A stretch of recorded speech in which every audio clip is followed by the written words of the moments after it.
तो अगर लोन के मामले में ये बेहद जानकारी होना बहुत ज़रूरी होता है कि एलटीवी रेशियो क्या होता है। अब दोस्तों एलटीवी रेशियो, क्योंकि ये सीधा इम्पैक्ट डालता है आपकी ईएमआई और आपके डाउन पेमेंट पे।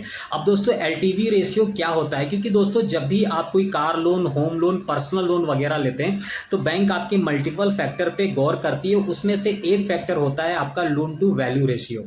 अब दोस्तों एलटीवी रेशियो क्या होता है दोस्तों, जब भी कोई भी बैंक आपके प्रॉपर्टी और असेट्स के बेसिस पे आपको लोन प्रोवाइड करती है तो सबसे पहले वो एलटीवी रेशियो को भी चेक करती है।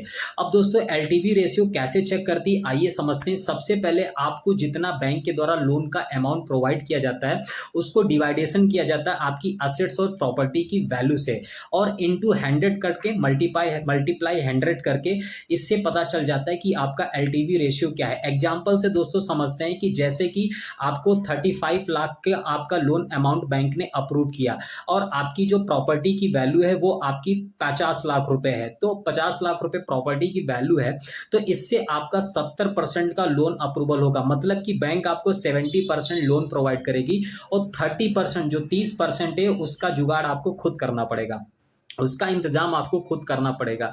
अब दोस्तों एलटीवी रेशियो जैसे ज़्यादा होता है वैसे लोन अमाउंट भी आपको ज़्यादा मिल सकता है, बट डाउन पेमेंट आपको कम करना पड़ता है।